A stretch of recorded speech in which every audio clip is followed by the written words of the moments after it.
नमस्कार दर्शकों, आपके साथ मैं हूं विवेक शर्मा और आप देख रहे हैं उत्तर बंगाल एवं सिक्किम का 24/7 television news channel SK live. Jalpaiguri में कोरोना नियंत्रण में ये बातें कही है डॉक्टर सुशांत रॉय ने। अलीपुरद्वार व सिलीगुड़ी में हालत सोचनीय। अलीपुरद्वार एवं दार्जिलिंग जिले में कोरोना मरीजों की संख्या बढ़ने के बावजूद जलपाईगुड़ी जिले में फिलहाल कोरोना नियंत्रण में है। एक संवाददाता सम्मेलन में कोरोना को लेकर उत्तर बंगाल के ओएसडी डॉक्टर सुशांत रॉय ने यह जानकारी दी। उन्होंने बताया, पिछले 24 घंटे में जलपाईगुड़ी में कोरोना संक्रमित के केवल एक मरीज पाए गए हैं। दूसरी ओर अलीपुरद्वार जिले में कुल 47 कोरोना मरीज पाए गए हैं, जो अब तक का जिले में कोरोना मरीजों के दिन में पाए जाने वाले सबसे अधिक संख्या है। इसके अलावा दार्जिलिंग जिले के सिलीगुड़ी में कुल 20 कोरोना मरीज पाए गए हैं।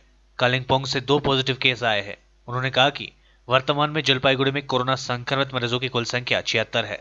ये सभी अगले 10 दिनों के भीतर स्वस्थ होकर घर लौट जाएंगे। कुल मिलाकर उत्तर बंगाल के अन्य जिलों की तुलना में जलपाईगुड़ी जिले में कोरोना की स्थिति बेहतर बताई जा रही है। उन्होंने कहा कि इसी सप्ताह से उत्तर बंगाल के प्रत्येक जिले में 3 से 5 सेफ होम शुरू किया जाएगा, जहां मुख्य रूप से बिना कोरोना के लक्षण वाले मरीजों को रखा जाएगा। জলপাইগুড়িতে কিন্তু এই মুহূর্তে অনেক কন্ট্রোল হয়ে গেছে। আপনারা যদি দেখেন এই মুহূর্তে সারিতে পেশেন্ট ভর্তি আছে ৭৬ জন, ৮৫ জন ছিল, 9 জন ডিসচার্জ হচ্ছে। এখন হয়তো বিকেলের দিকে আবার কিছু ডিসচার্জ হবে। সুতরাং এটা যেটা অনেকটাই বেড়ে গিয়েছিল এখানে, সেটা কিন্তু এখন কমে গেছে। আর সার্বিকভাবে জলপাইগুড়ি কিন্তু পরিস্থিতি ঠিকই আছে। তবুও আমরা সেই একটা ডিস্টেন্সের কথা যেটা বলছি, ফিজিক্যাল ডিস্টেন্সটা মেনটেন করার কথাই বলবো।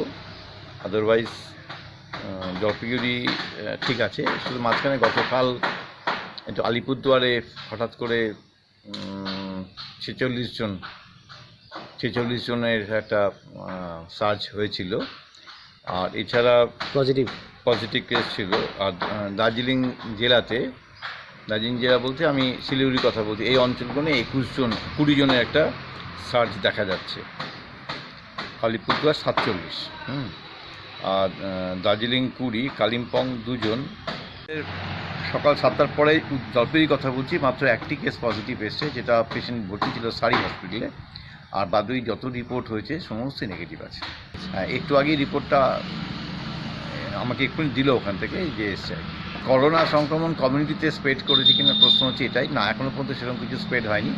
তবে একটা জিনিস, যেটা আপনারা জানেন, সবসময়তেই মেডিকেল সায়েন্স রিসার্চ ওরিয়েন্টেড হয়, সেরকমভাবে রিসার্চ চলছে, তার রিপোর্ট তো আসবে। কিন্তু কমিউনিটি স্প্রেড এখনও পর্যন্ত হয়নি। যদি হতো তাহলে পরে এই সংখ্যাটা কিন্তু এখানে থাকতো না, এটা একটা মারাত্মক জায়গায় পৌঁছতে পারত। আর গতকাল কয়েকজনের রিপোর্ট এসেছিলো, আপনারা জানেন, কোনো একজন ভদ্রলোক, শিলিগুড়ির ভদ্রলোক, তার রাজগঞ্জে তার সোয়াব টেস্ট হয়েছিল, তিনি পজিটিভ হওয়াতে তাকে এখানে নিয়ে আসা হয়েছিল। ওনার ফ্যামিলিরই মনে হয় হয়তো 4 জনের পজিটিভ ধরা পড়েছে। তাদেরকে, যেহেতু ওরা শিলিগুড়িতে মিউনিসিপ্যালিটি কত নম্বর যেন ওয়ার্ড থাকে, তা সেখানে চাঙ্গাতে তাদেরকে পাঠানো।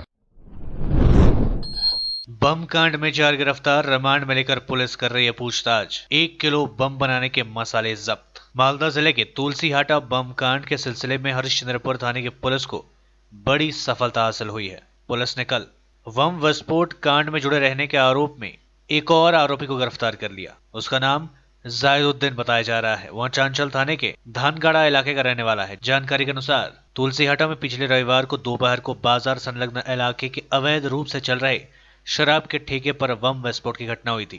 इस घटना में पुलिस ने 3 लोगों को गिरफ्तार किया। इनमें से एक व्यक्ति आलोक अंसारी बम विस्फोट में घायल हो गया। उसे मालदा मेडिकल कॉलेज व अस्पताल में भर्ती कराया गया है। कुछ दिनों पहले वह अस्पताल से स्वस्थ होकर लौटा।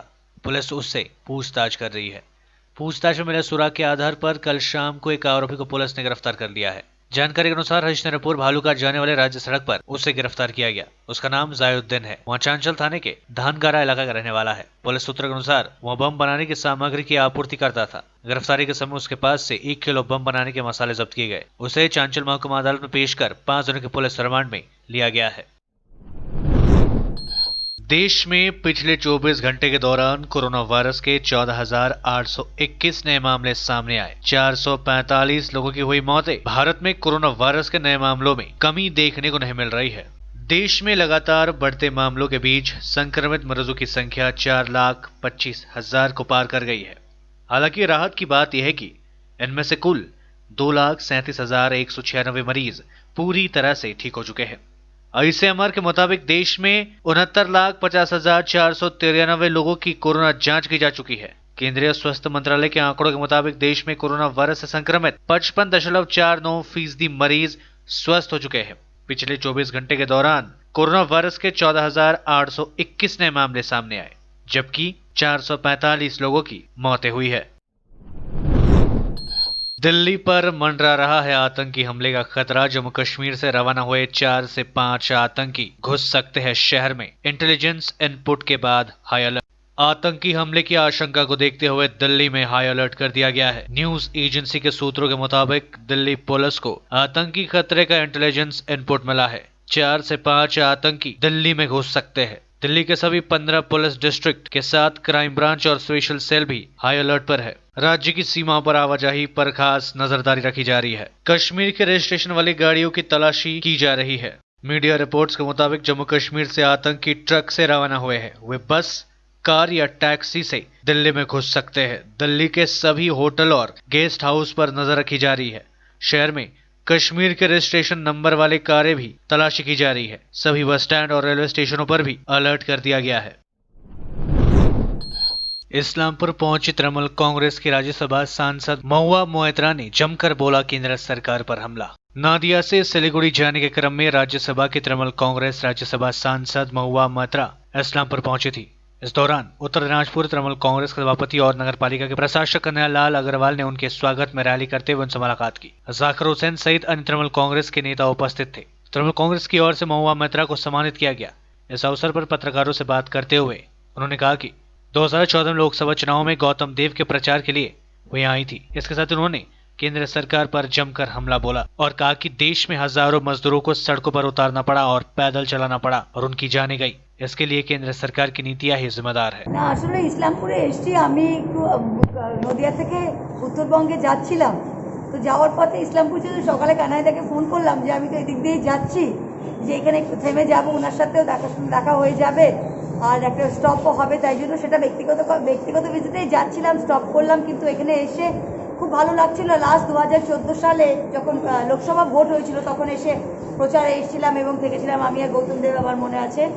তো তারপরে তো এমএলএও হলাম, এমএলএ কানাইয়াদাও এমএলএ ছিলেন আমার সাথে। আর আজকে এতদিন বাদে এসে সত্যি খুব ভালো লাগছে। আর তখন ইনফ্যাক্ট এইখানে অনেক ব্লকে গিয়ে আমি ভোটের প্রচার করেছিলাম। আশা হয় না, আজকে এসেছি, খুব ভালো লাগছে। আর সবাই আমার এটা ভালো লাগছে যে আজকে দেখুন রোববার, সবাই বাড়িতে থাকে, আমাদের এমনিতে কোভিডের সময় এমন রাজনৈতিক প্রোগ্রাম নেই, কিন্তু তা সত্ত্বেও টাউন প্রেসিডেন্ট, ব্লক প্রেসিডেন্ট, যুব নেতৃত্ব সবাই যে এসেছেন, আমার এটা এত ভালো লাগছে। এটাই ইসলামপুরের আন্তরিকতা। আর আশা করি আগামী দিনে আবার প্রচারে যাই হোক আর যাও, কিন্তু বারবার আসা হয়। এখন কোনো ম্যাটার নয়, যেটা আমাদের এখন যেটা দাঁড়াতে হবে সেটা হচ্ছে ভারতবর্ষে যে একটা একতন্ত্র চলছে ভারতবর্ষে, আপনারা দেখতে পাচ্ছেন সব কিছুতে। আর স্পেশালি এই যে এত বড় একটা মহামারী, এই কোভিড যে গেল, সেখানে এই যে কোভিডের ম্যানেজমেন্টে আমরা দেখলাম যে প্রথমে কি হলো, আমাদের রাজ্যদের সাথে আমরা খালি শুনে আসি ফেডারেল স্ট্রাকচার, কিন্তু আপনারা যখন দেখলেন যে 24শে মার্চ যখন প্রথম লকডাউন অ্যানাউন্স করলেন আমাদের প্রধানমন্ত্রী, তিনি রাজ্যের সাথে কোনো আলোচনায় যান, তিনি বিনা আলোচনায় একটা লকডাউন করলেন। আমাদের পশ্চিমবঙ্গ হচ্ছে আউটওয়ার্ড মাইগ্রেশন স্টেট, মানে আমাদের শ্রমিকরা অন্য রাজ্যে কাজ করতে যায়। তখন প্রায় 15 লক্ষ বাংলার মানুষ বাইরের রাজ্যে কাজ করছে, সেইখানে রাতারাতি তারা কিন্তু সেখানে আটকে গেল। বাড়ি ফেরার পর তারপর কি দেখা গেল, তাদের জন্য কোনো সেন্ট্রাল গভর্নমেন্ট থেকে কোনো এরকম ব্যবস্থা করা হয় না, প্রত্যেকটা রাজ্যের ওপর ভার পড়লো যে দেখাশোনা করার জন্য। তারপর কি হলো যে মানুষরা আটকে আছে, বাড়ি ফিরতে পারছে না, অনেকে হাঁটা আরম্ভ করলো কত কষ্টের মধ্যে। যখন 60 দিন বাদে যখন দেখা গেল তারা বম্বেতে, তারা কেরলে, তারা একেবারে ছোট ছোট ঘরে শ্রমিকরা রয়েছে, সংক্রমণের আরও ইয়েটা বেড়েছে, তখন তারা ট্রেনে করে শ্রমিক স্পেশাল করে তাদের রাতারাতি ডিসাইড করলো পাঠিয়ে দেবে। এক একটা ট্রেনে মমতাদি যেরকম রেলমন্ত্রী ছিলেন, তিনি বললেন যে আমাদের যদি ট্রেনে পাঠান তাহলে এক একটা সিটে একটা সোশ্যাল ডিস্টেন্সিং মেনটেন করে পাঠাও। যখন তারা ফিরছে তারা একদম গায়ে এরকম সেটে ফিরছে। যে মানুষটা ধরুন এসিমটোম্যাটিক কিন্তু তার শরীরে কোভিড আছে, সেই যদি একটা কম্পার্টমেন্টে 10 জনের সাথে ঠোসাঠুসি করে ফেরে, তাহলে তো 3 দিন বম্বে থেকে আসার পর বাকি 10 জনও ইনফেক্টেড হয়ে যাবে। তাই এই জিনিসটা আমাদের এখানে এসে এতগুলো শ্রমিক, দিদি কি বলেছিলেন যে আমরা ট্রেনের শিডিউলটা দিলাম একটু গ্যাপে, আপনারা জানেন একটা ট্রেন যখন পৌঁছয় 1500 জন নামছে, তাদের টেস্টিং করিয়ে স্ক্রিনিং করিয়ে আমাদের কোয়ারেন্টাইন সেন্টারে নিয়ে একটা প্রশাসন, একটা সবকিছুর একটা সিস্টেম লাগে। सीमा पर भारतीय सेना को चीन से निपटने के लिए मिली खुली छूट, जवानों को एलएसी पर असाधारण परिस्थितियों में हथियारों के इस्तेमाल की इजाजत। रक्षा मंत्री राजनाथ सिंह ने कहा, घुसपैठ का मुंह तोड़ जवाब दे सेना। गलवान घाटी में चीन की सेना से हिंसक झड़प के बाद सरकार ने सेना का हौसला बढ़ाने के लिए कई कदम उठाए हैं। सेना को 500 करोड़ तक के हथियार खरीदने के अधिकार दिए गए। इसके अलावा सेना ने नियमों में बदलाव करते हुए line of actual control LAC पर असाधारण परिस्थितियों में जवानों को हथियारों का इस्तेमाल पर भी इजाजत दे दी। सूत्रों के हवाले से बताया गया कि नियमों में बदलाव के तहत फील्ड कमांडरों को यह अधिकार दिया गया है कि विशेष परिस्थितियों में अपने जवानों को हथियारों का इस्तेमाल की इजाजत दे सकते हैं। दरअसल गलवान में हुई हिंसक झड़प के दौरान भारतीय जवानों ने इसलिए हथियारों का इस्तेमाल नहीं किया था क्योंकि 1996 और 2005 में हुए समझौते में ऐसा न करने पर चीन और भारत में सहमति बनी थी। दोनों देशों में इस बात पर भी समझौता हुआ था कि उनकी सेनाएं एलएसी के 2 किलोमीटर के दायरे में विस्फोटकों का हथियारों का इस्तेमाल नहीं करेंगी। लेते थोड़ा सा ब्रेक, फिर मिलेंगे ब्रेक के बाद। कक्षा 10वीं और 12वीं के बच्चों के लिए है सुनहरा मौका। 10वीं के बच्चों के लिए है पैरामेडिकल कोर्स और 12वीं के लिए है मेडिकल कोर्स। किफायती फीस व बैंक की सुविधा के साथ विभिन्न डिग्री डिप्लोमा है उपलब्ध। सभी स्ट्रीम के बच्चों के लिए खुली है state nursing council and Rajiv Gandhi university and health science and paramedical board government of Karnataka से मान्यता प्राप्त Atan paramedical and nursing college. Contact number 8016235569, Champasari, Siliguri. आज जहाँ कोरोना से सभी है परेशान, हम लाए हैं कमाने का तरीका आसान। 21वीं सदी में महिलाएं आत्मनिर्भर होकर स्वाभिमान के साथ जीना चाहती है। अगर आप एक गृहिणी हैं और घर से ही मुनाफे वाला व्यवसाय करने का सोच रहे हैं तो आपके लिए सुनहरा मौका लाए हैं टपरवेयर के सिलीगुड़ी स्थित पूरे नॉर्थ बंगाल के डिस्ट्रीब्यूटर नारायणी पार्टी सेल्स। तो सोचिए नहीं, स्क्रीन में दिए गए नंबर में संपर्क कीजिए और विस्तृत जानकारी लीजिए। घर बैठे पैसे कमाए, आज ही फ्री मेंबरशिप लीजिए, अपने सपनों को पूरा कीजिए। मुश्किल की इस घड़ी में आपका साथ ही सिर्फ टपरवेयर के लिए एसके लाइव ही बेस्ट ऑप्शन है। एसके लाइव का इस क्षेत्र में 24 घंटा टेलीविजन, एंड्रॉइड ऐप और वेबसाइट पर प्रसारण होता है। सोशल मीडिया पर भी हम उपलब्ध हैं। हमारी व्यूवरशिप 9 लाख से अधिक है। सिक्किम, हैथवे और NXT डिजिटल पर, दार्जिलिंग और कालिम्पोंग में दोनों हैथवे और CCN सेटअप बॉक्स पर, क्लामपुर से लेके मैनागुड़ी हैथवे पर, सिटी केबल पर सिलीगुड़ी और आसपास, नक्सलबाड़ी से पानी टंकी तक NXT डिजिटल में। तो सोचिए नहीं, कॉल करें 7908554308। ब्रेक के बाद आपका फिर से स्वागत है। बढ़ते हैं खबरों की तरफ। कोरोना वायरस से दुनिया में अब तक 90.44 लाख लोग हो चुके हैं संक्रमित। उत्तर अमेरिकी देश मेक्सिको में संक्रमण के मामले 1.80 लाख से ज्यादा। यहाँ एक दिन में 1040 लोगों की मौतें। दुनिया में कोरोना वायरस से अब तक 4,70,665 लोगों की मौतें हो चुकी है। संक्रमितों का आंकड़ा 90,40,581 पहुंच गई है। अब तक 48,37,952 लोग स्वस्थ हो चुके हैं। उत्तर अमेरिकी देश मेक्सिको में संक्रमण के मामले 1.80 लाख से ज्यादा हो गया है। इस महाद्वीप में अमेरिका के बाद सबसे ज्यादा मामले यहाँ है। मेक्सिको में 24 घंटे में 1040 लोगों की मौतें हुई है। यहाँ मरने वालों की संख्या 21,825 हो गई है। भूकंप के झटकों से हिला मिजोरम। प्रधानमंत्री मोदी ने सीएम से बात कर लिया हालातों का जायजा। देश का उत्तर पूर्व राज्य मिजोरम सोमवार सुबह भूकंप के झटके से हिल गया। भूकंप विज्ञान केंद्र ने बताया कि रिक्टर स्केल पर इसकी तीव्रता 5.5 मापी गई। केंद्र ने जानकारी दी कि राज्य में सुबह 4:10 पर भूकंप के झटके महसूस किए गए। वहीं इसका केंद्र चंफाई कस्बे से 27 किलोमीटर दक्षिण पश्चिम में था। वहीं राज्य में आए भूकंप को लेकर देश के प्रधानमंत्री मोदी ने सुबह के मुख्यमंत्री जोरामथांग के साथ बात की। उन्होंने ट्वीट कर कहा, मिजोरम के मुख्यमंत्री जोरामथांग से वहां आए भूकंप को लेकर बातचीत की है। साथ ही केंद्र की तरफ से हर संभव सहयोग का आश्वासन दिया गया है।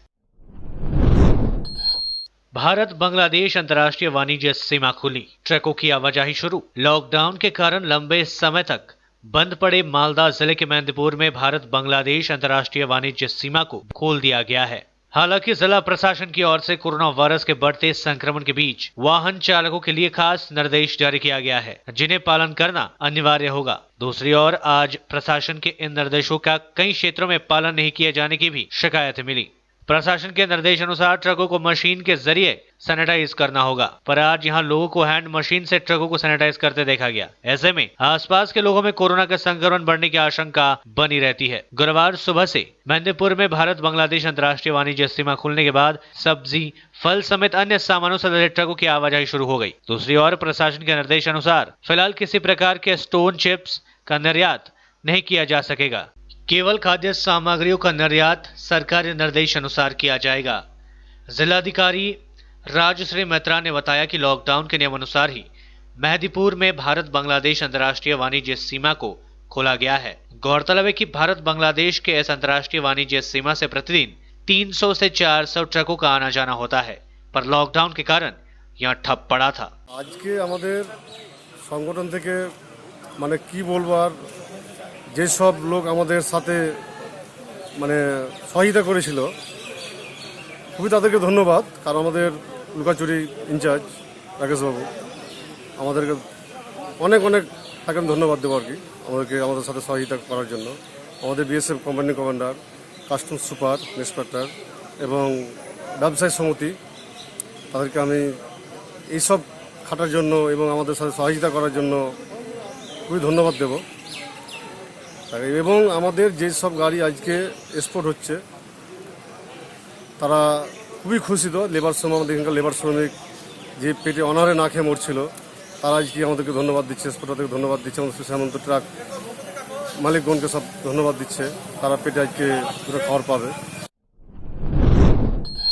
भारत चीन पर लद्दाख में देश की सीमाओं की रक्षा के लिए शहीद हुए भारतीय जवानों को उत्तर दिनाजपुर में तृणमूल कांग्रेस की ओर से दी गई श्रद्धांजलि। चीन की धोखेबाजी के कारण शहीद हुए भारतीय जवानों को श्रद्धांजलि देने के लिए उत्तर दिनाजपुर कालियागंज 7 नंबर भांडार ग्राम तृणमूल कांग्रेस की ओर से एक मोमबत्ती रैली निकाली गई और शहीदों को श्रद्धांजलि दी गई। मोमबत्ती रैली विभिन्न इलाकों का परिक्रमा करते हुए बागन बाजार स्थित पंचायत भवन पहुंची और यहाँ पर तृणमूल कांग्रेस की ओर से जवानों को सैल्यूट किया गया और उनको फूलमाला चढ़ाकर श्रद्धांजलि दी गई।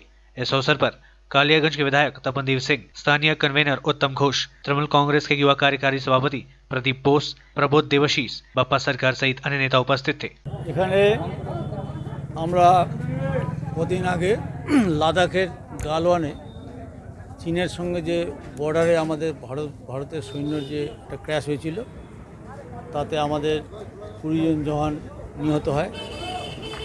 ওই নিহত জওয়ানদের প্রতি শ্রদ্ধা জ্ঞাপন করার জন্য আমরা আজকে এই 7 নম্বর অঞ্চলে ভান্ডার অঞ্চলের বটতলিতে আমরা মোমবাতি মিছিল করলাম এবং সবাই মিলে পুষ্পার্ঘ অর্পণ করে আমরা শহীদদের প্রতি শ্রদ্ধা জানাবো। মানুষের কাছে আমরা বার্তা দিচ্ছি এটাই যে আমরা দেশবাসী সবাই এক আছি। আমাদের দেশের উপর আক্রমণ আমরা কোনো মতেই মেনে নেব না। যদিও শুনতে খারাপ লাগবে, বলাটা উচিত না, তবুও একটু বলতে হচ্ছে যে আমাদের কেন্দ্রীয় সরকার কিভাবে সৈন্যবাহিনীকে পরিচালনা করছে বা বর্ডারে আমাদের পরিস্থিতি কী আছে সামগ্রিকভাবে ডিটেলস আমাদের জনগণকে জানাচ্ছে না। এবং কেন আমাদের প্রধানমন্ত্রী বলেছে যে আমাদের 1 ইঞ্চিও দখল করে নেই চীনা সৈন্য, কিন্তু তারপরেও আমাদের 20 জন সৈন্য কেন মারা গেল, এটা দেশবাসীর কাছে একটা প্রশ্ন, আমাদেরও এটা প্রশ্ন। আমরা গভীর শোকাহত। আমরা আমাদের সরকার, আমাদের দল এবং গোটা ভারতবাসীর সঙ্গে আমরাও সরকারের পাশেই আছি, যার জন্য আমরা শোক পালনের মাধ্যমে বার্তা দিচ্ছি যে আমরা দেশবাসীর সাথেই আছি, সৈন্যদের প্রতি আছি। প্রধানমন্ত্রীর ভূমিকা কেমন দেখছেন? প্রধানমন্ত্রীর ভূমিকা তো সেন্ট্রাল গভর্নমেন্টের একজন মন্ত্রী বলেছে যে আমাদের জায়গা কিছুটা সীমানা দখল করে আছে চীন, কিন্তু প্রধানমন্ত্রী সেদিন উনি মুখ্যমন্ত্রীর সঙ্গে যেদিন বৈঠকে ছিল সেদিন উনি বললেন যে আমাদের 1 ইঞ্চিও জায়গা দখল করা নেই। এখন আমরা একটু কনফিউশনে পড়ে গেছি, আমরা এখন প্রধানমন্ত্রীর কথা বিশ্বাস করব। देश के पूर्व प्रधानमंत्री मनमोहन सिंह ने पीएम मोदी को दी नसीहत, कहा अपने बयानों से चीन के षड्यंत्रकारी रुख को नहीं देना चाहिए ताकत। पूर्व प्रधानमंत्री डॉक्टर मनमोहन सिंह ने पूर्वी लद्दाख के गलवान घाटी में हुए हिंसक झड़प को लेकर कहा कि प्रधानमंत्री नरेंद्र मोदी को अपने बयानों से चीन के षड्यंत्रकारी रुख को ताकत नहीं देना चाहिए। उन्होंने कहा कि प्रधानमंत्री को अपने शब्दों और घोषणाओं द्वारा देश की सुरक्षा एवं सामरिक हितों पर पड़ने वाले प्रभाव के प्रति सदैव बेहद सावधान होना चाहिए। उन्होंने सरकार से कहा कि भ्रामक प्रचार कभी भी कूटनीति तथा मजबूत नेतृत्व का विकल्प नहीं हो सकता। पूर्व प्रधानमंत्री ने कहा कि हम प्रधानमंत्री और सरकार से आह्वान करते हैं कि वे इस मौके पर साथ आए और कर्नल संतोष बाबू और हमारे शहीद जवानों के लिए न्याय सुनिश्चित करें, जिन्होंने हमारे क्षेत्रीय अखंडता की रक्षा के लिए सर्वोच्च बलिदान दिया है। इससे कुछ भी कम करना लोगों के विश्वास के साथ ऐतिहासिक विश्वासघात होगा। पूर्व प्रधानमंत्री ने कहा कि यही समय है कि जब पूरे राष्ट्र को एकजुट और संगठित होकर इस दुस्साहस का जवाब देना चाहिए। पश्चिम बंगाल में इस साल रथ यात्रा उत्सव बेहद सादगी से मनाया जाएगा, क्योंकि इस वार्षिक उत्सव का आयोजन करने वाली कई समितियों ने कोविड-19 महामारी के मद्देनजर श्रद्धालुओं से भीड़ एकत्र नहीं करने की अपील की है। International society of Krishna consciousness ISKCON ने पहले ही भगवान जगन्नाथ और उनके भाई भगवान बलभद्र और बहन सुभद्रा देवी के रथों को बाहर निकालने की अपनी योजना को रद्द कर दिया है, क्योंकि देवी देवताओं के दर्शन करने के लिए लोगों की भीड़ जुटने से संक्रमण के प्रसार का जोखिम हो सकता है। इस वर्ष 23 जून का उत्सव मनाया जाना निर्धारित है। आज के लिए बस इतना ही और मुझे दीजिए इजाजत और देखते रहिए SK लाइव, आपका समय आपकी खबर। धन्यवाद।